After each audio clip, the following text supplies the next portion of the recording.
The Ultimate Africa trip offered by OAT consists of game drives in 5 different camps in 4 countries of southern Africa, plus a stay in Victoria Falls. Our first camp, it was Thorny Bush Private Reserve, which is open to Kruger National Park in South Africa. The reserve is named for the thorny bushes which cover the countryside. We stayed at the Thorny Bush Waterside Lodge. The lodge is quite luxurious with a view of a water hole near the public area. Our only camp with phones in the room. During our visit, we saw lots of velvet monkeys and nyala, an antelope where the female and male were quite different.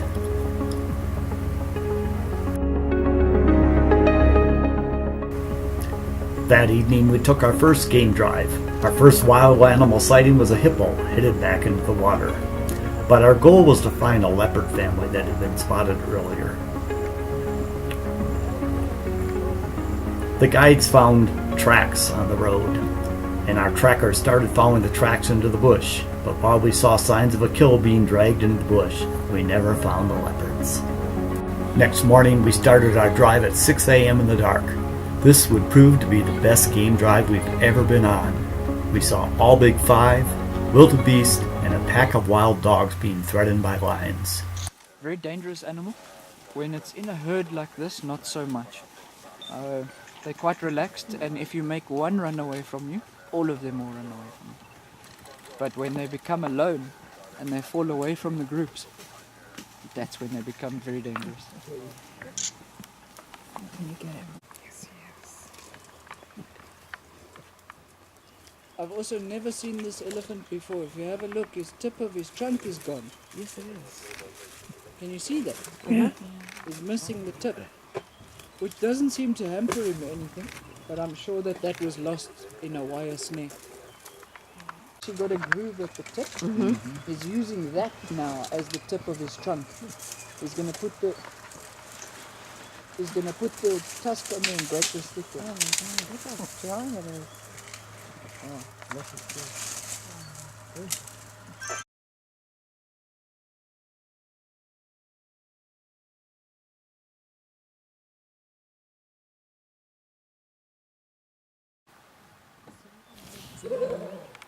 A wild dog is seriously endangered. It's one of the most endangered animals you can see. A wild dog. There's the lion. Can you see in the camera? The lion. The lion. See, all the way down in the road. Yeah, I see the lion. See the lion in the back? You think they already kill a dog here?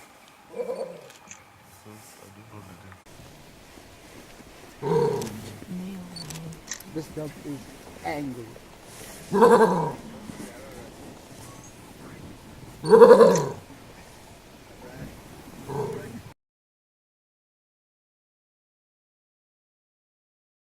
But very clever that he caught it. Yeah.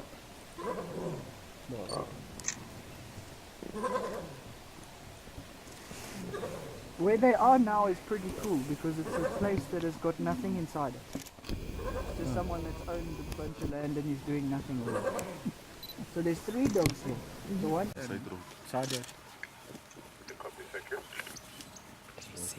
This is again one of the most rare animals you can see. This is serious. Sighting. We are so lucky to see this, I'm telling you. Have you ever seen black rhinos? No. Never in Kabama. No, not at the bottom. Look at the side.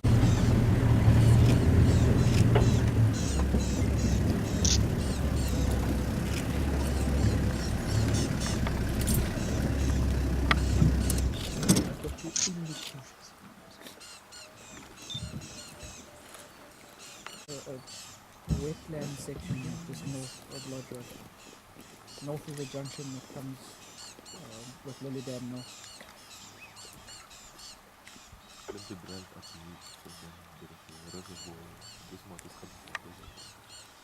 You know the mati that comes from the reservoir itself?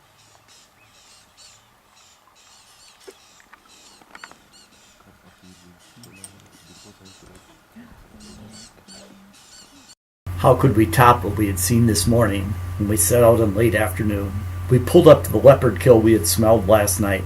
There was our male leopard, feasting on a warthog up in the tree. We could hear the bones cracking as he chewed on the carcass. Leopard babies are born with sharp claws so they can climb trees almost at birth. Can you get it? So Nita baby. I know, it's a bit. Here she comes.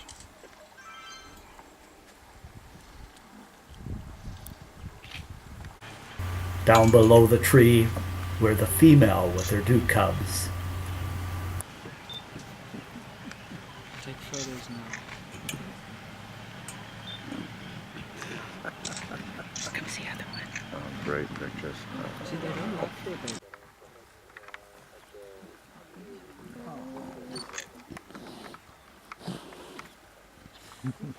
It's the back entrance junction with Lily Dam North Road. You'll see the 2 tracks from that junction. That might be the junction.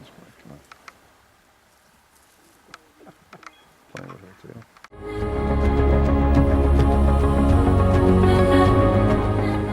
Then we found our African wild dogs again, but this time their 6 one-month-old pups were out on the den playing, while at least 4 adults were watching for those lions. We did find the lions about 500 yards away, sleeping.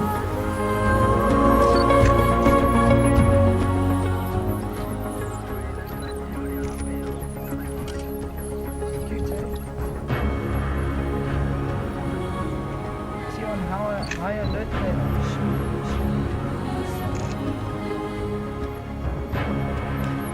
Why did they stay here if the lions are so close? This is their den. They can't shoot those babies easily.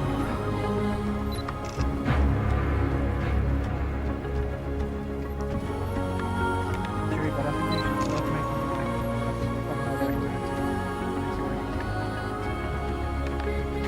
See, they found the piece of the bird the lion was eating.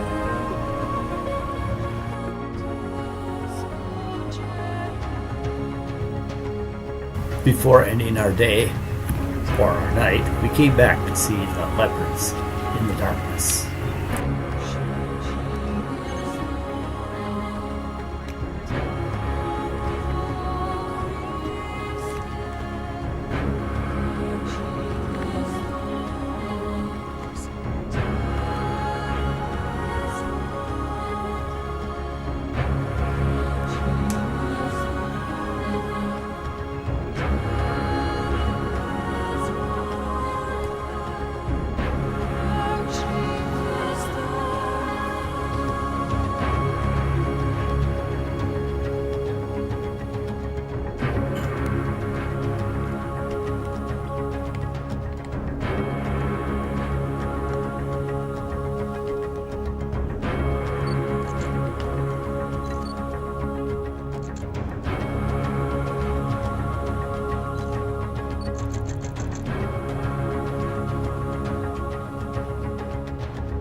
Our last day at Thorny Bush, we found southern ground hornbills. They mate for life, and each breeding pair is assisted by at least 2 other birds to properly care for their young. I think they've actually found a nest of rats there. One of the rarest birds in Africa. We spotted this one eating a mouse in the field. They are very particular to finding nesting holes in old mopane trees about 1.5 feet above the ground. With the elephants tearing down those trees, their numbers are decreasing.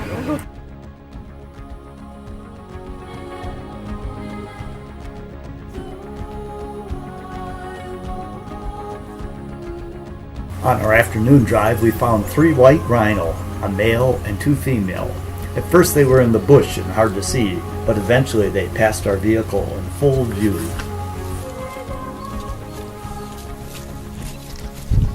We went further down the road and came upon 2 more rhinos in the middle of the road, a female and her baby.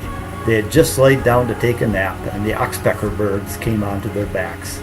Meanwhile, one of the other vehicles spotted a male lion only 100 yards from those first rhinos.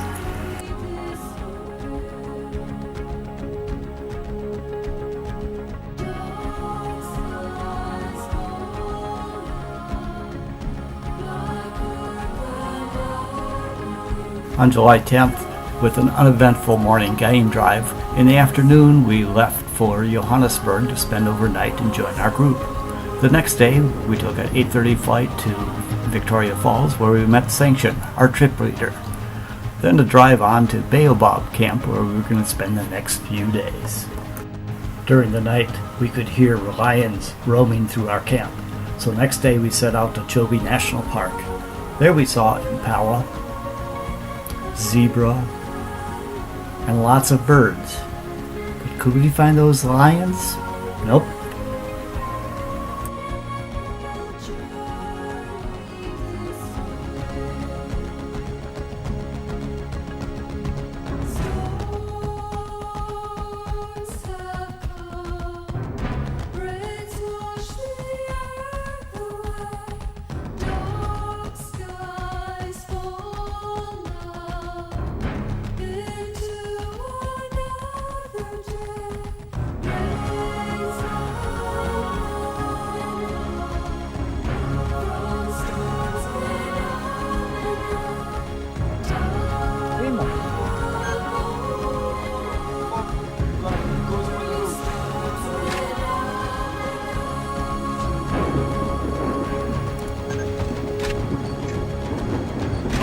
In the afternoon, we set off to the village of Mabela, where the children were playing and the women made baskets at a small cultural center.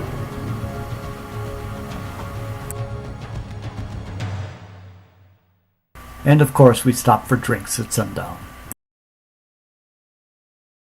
On our second day at Baobab, we went back into Chobe Park for an all-day game drive.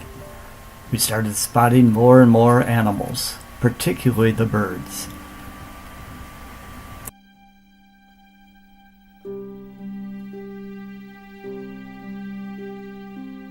The brown snake eagle has scales on the bottom of its feet to prevent snake bites.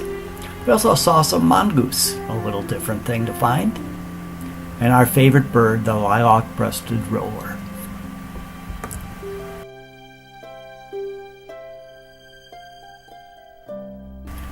The Goliath heron is the largest of all the herons.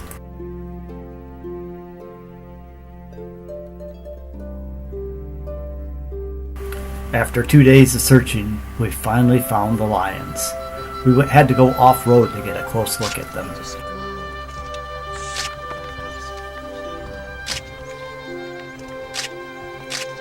Later we found a flock of guinea fowl along the road.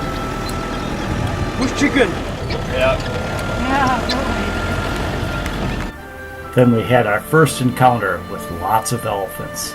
Over the last 50 years, the elephant population in Africa has decreased by 90%. Half of the elephants now are in Botswana, Tanzania, and Zimbabwe. Botswana actually has the opposite problem. They have 150,000 elephants on land that can only support 45,000. Then we saw that the elephants were throwing dust to act as a sunscreen, and then they crossed the river.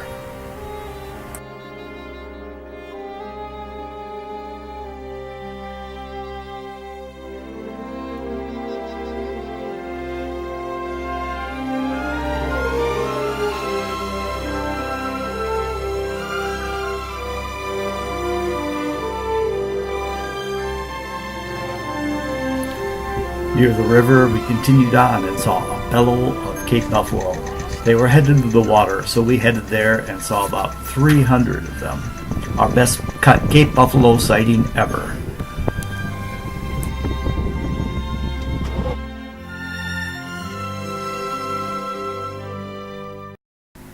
Our final sighting of the day was a sable antelope, a rare sight. The last night in camp, we gathered in the boma for our traditional African meal. Here the camp staff entertained us with some songs, and we in turn sang "She'll Be Coming Round the Mountain." Thanks.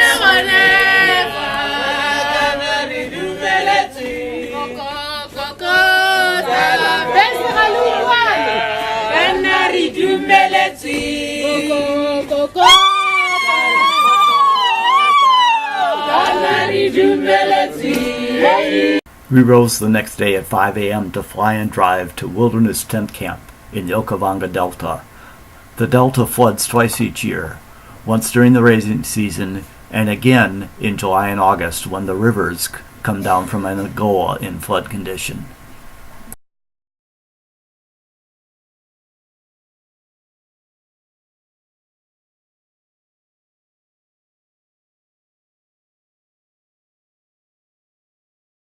While Chobe had termite mounds, here many were taller than a man. Our evening game drive was primarily spotting birds.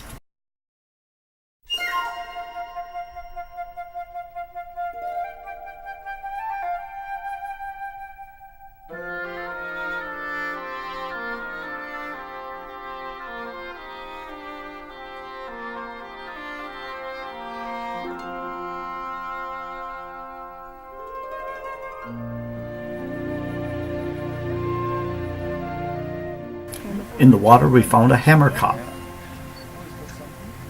So in the back, in the tree behind that tree, the green. And a yellow-billed stork. It goes for the second round. You see how he uses his foot? Yeah. Feel the stay there. Then we found a new antelope, the red lechui, which escapes predators by entering the water. Yes. Lechui, Lechwe.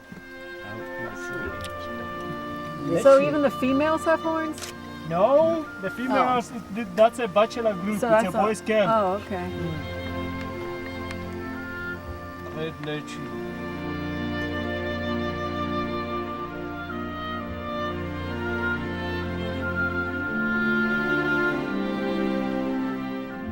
The next day was an all-day game drive in the Delta.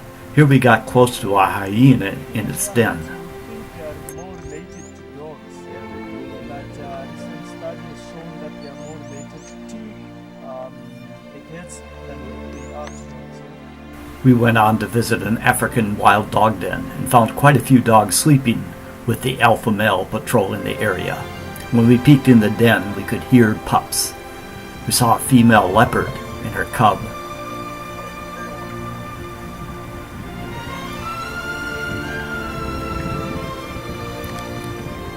And then more elephants, including a male in musk.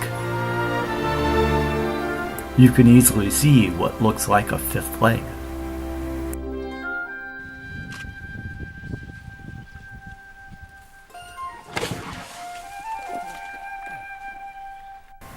The kudu adds a twist to its horns every 2 years. You can see it leaping, and we saw them fighting. We started hearing strange noises from our jeep. A ball bearing was going. It took about 75 minutes for a rescue jeep to get to us. Next morning, we had a peaceful Mokoro ride among the lilies and reeds, finding the occasional bird and even a small frog.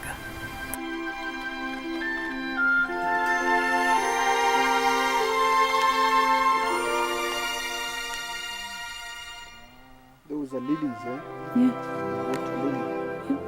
They're pretty.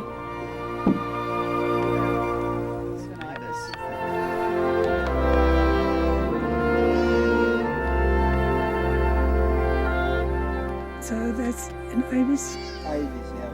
I did an ibis.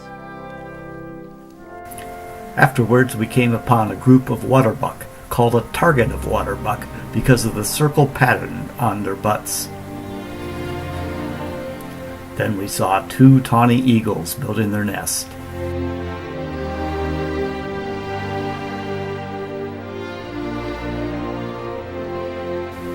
After spotting a sidestep jackal, our guide showed us some hyena eggs. They eat so many bones, their scat is like chalk. On July 17th, we primarily had a travel day from the Okavango Delta to Kafue National Park in Zambia. When we reached the airstrip, we spotted a male lion walking along the road next to the airstrip. As he sauntered along, we would reposition our jeep 4 or 5 times to watch him approach again. He nonchalantly approached right next to us and then continued. Amos, our guide in training, Taps, our guide in sanction, all took their cell phones out and shot pictures. This was one of the best lion sightings any of them had ever seen.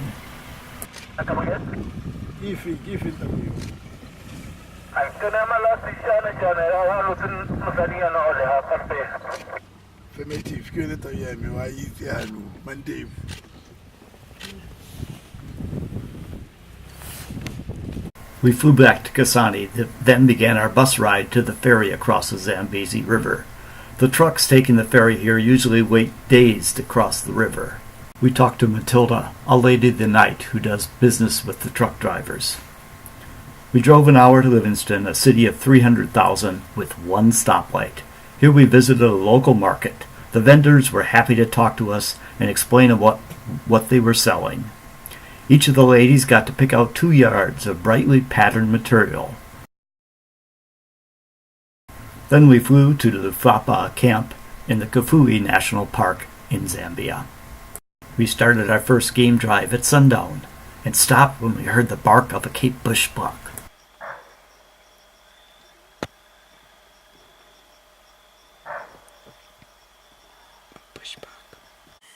We found the predator about 40 minutes later in the dark. Another leopard. We watched him for about 10 minutes as he approached our jeep, defecated right in front of us, no shame at all, and continued on past us.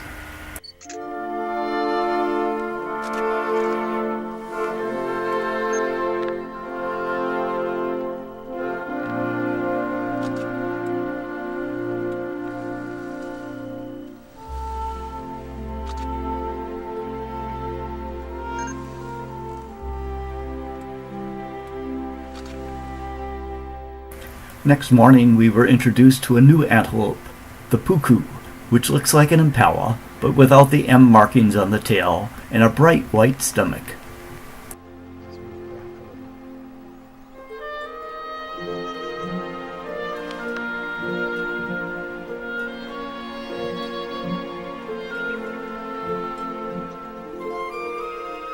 As usual, our game drive included a number of birds, including bee-eaters, canaries, and cranes.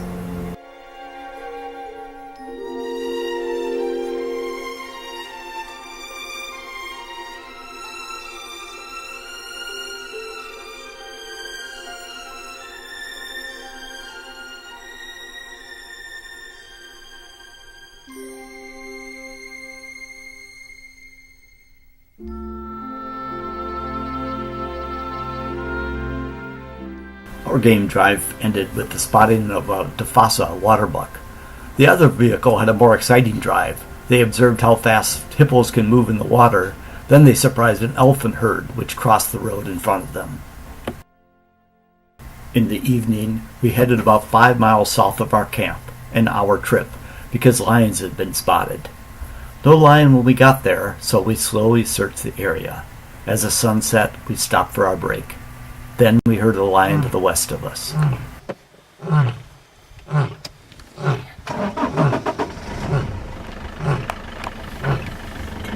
As it was getting dark, we were searching with our spotlight.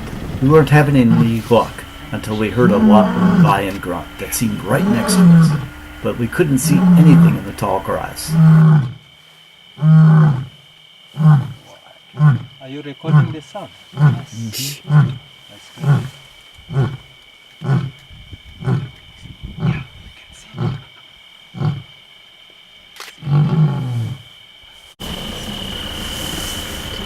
We called the other jeep over to search, since there was a ravine between us and the grass mound. Sure enough, they spotted him, an old lion with a problem with one eye.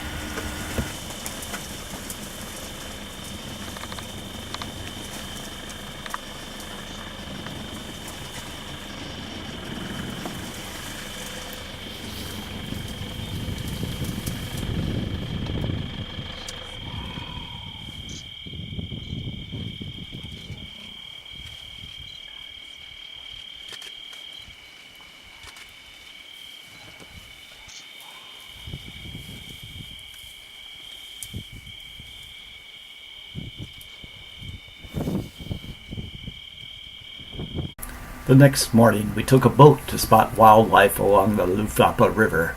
we saw a large variety of birds. Our highlights were a kingfisher, a giant kingfisher, who was tossing his speared fish to swallow him head first. Who's little? That's the guy, right? Yeah, he's trying to swallow the fish. Trying to kill it. And then we saw an African darter, also called a snake bird, because of the neck sticking out. He too was eating a fish.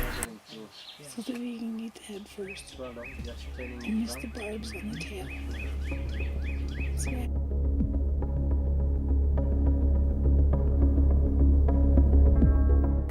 As we continued on our boat ride, we saw a number of kingfishers, the best of which was the malachite kingfisher.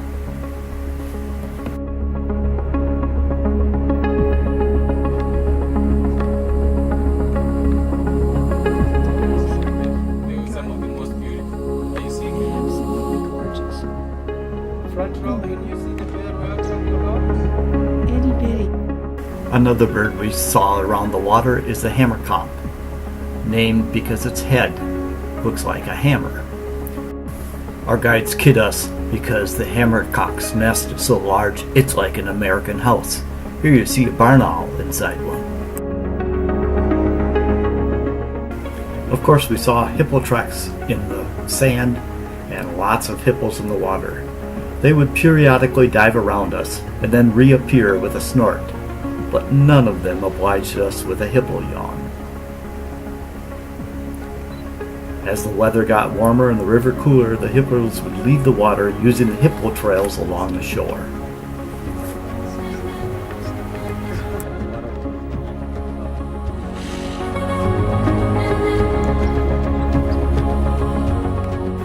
Lunch was served along the river under the trees.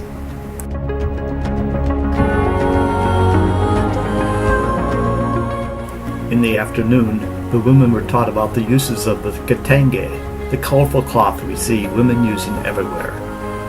They were taught how to carry a baby, use it as a headscarf, or a cushion for carrying loads balanced on the head. In the evening, we took the boats along the Kafue River for little wildlife spotting, including crocodiles. We drifted along the river while the sun set.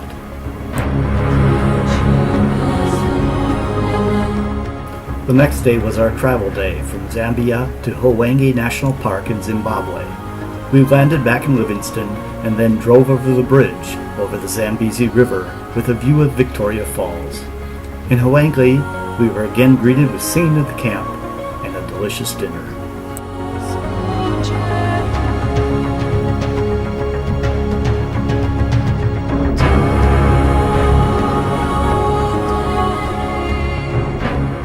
We're going to visit a village of about 520 homesteads. Life is tough in Zimbabwe with 80% unemployment. Before going, we'd stop to buy groceries for the village at the store in Hwange.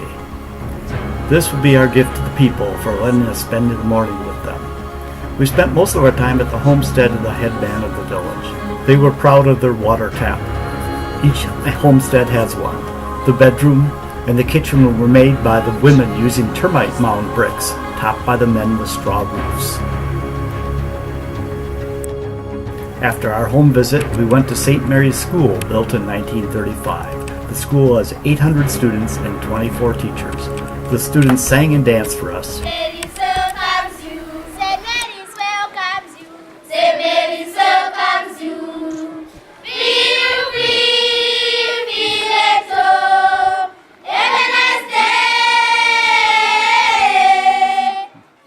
Then we saw their computer lab provided by OAT and spent time with the 6th grade English class.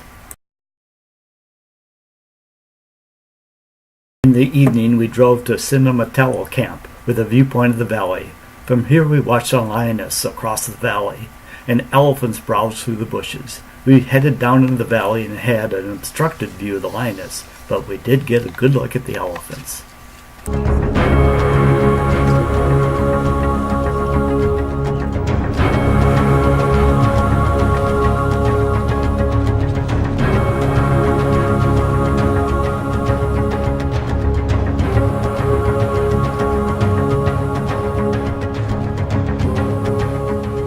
next morning we left for an all-day safari. We spotted some hyrax, the closest relative of the elephant. We kept hearing lion sounds but couldn't spot the lion. We circled around and proceeded into the bush, and sure enough, we found 3 lions.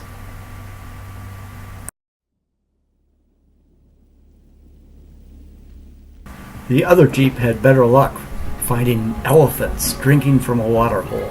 They especially enjoyed the baby elephants' struggle up the side of the water hole. Our lunch spot overlooked a large watering hole with impala, warthogs, baboons, crocodiles, hippos, water bucks, everything you'd want to see in a watering hole.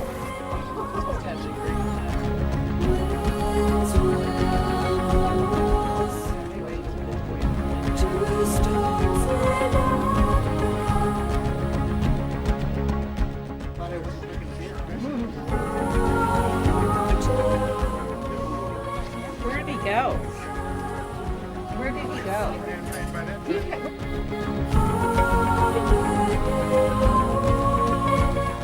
On the way back, we saw a giraffe, a giant eagle owl, and more elephants. We especially enjoyed 2 young males challenging each other.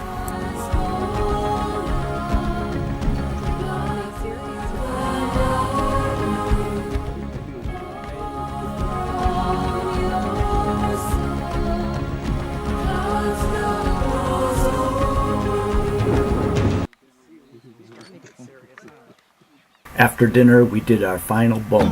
The camp team did drumming, singing, and dancing, and we reciprocated with "Take me out to the ball game," and she'll be coming around the mountain.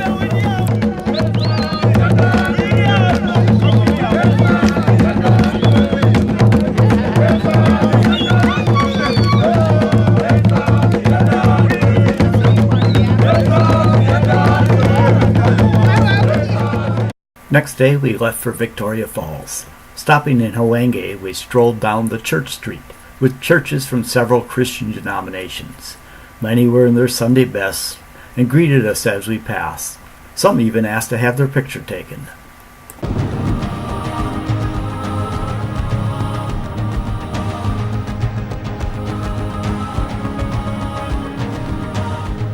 Near the airport, we heard other church groups singing, and we stopped at the restaurant Sanctioned Frequents while waiting for tour groups. In the afternoon, we visited Victoria Falls, walking the Zimbabwe side for 2 hours. We could see almost the entire falls, dropping 108 meters into a box canyon. Victoria Falls, Devil's Cataract.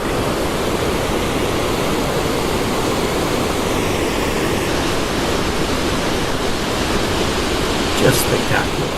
While it is not the highest or widest waterfall, it has the largest sheet of falling water.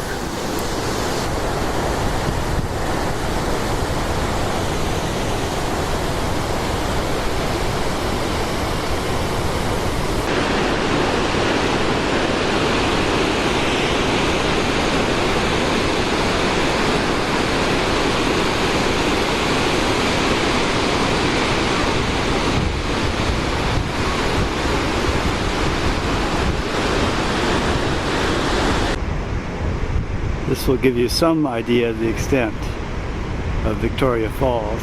That's the far end where Devil's Cauldron is.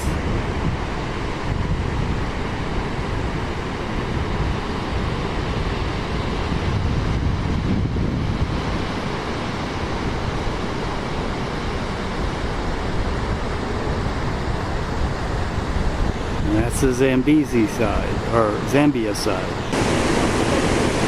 I'm at Dangerous Point, the far end of the Zimbabwe side.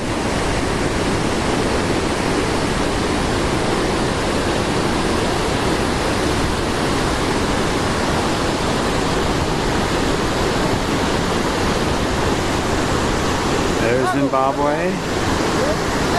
Here's the rainbows. And down here is the river cataract. On our last day, many of the group did a helicopter flight above Victoria Falls.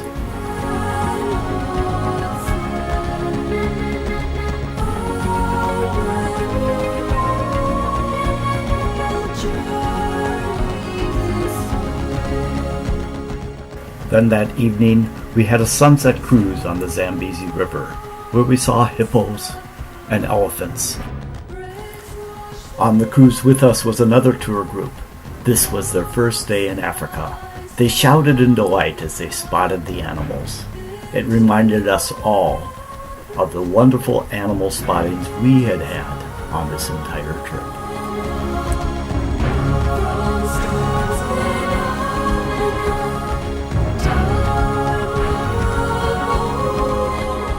Then we had to say goodbye to Sanction, our trip leader. Because of Sanction, we had had quite a few interactions with the people of Africa. Everyone we encountered seemed especially friendly. Strangers would greet us. Many shared their stories with us. We thoroughly enjoyed this trip.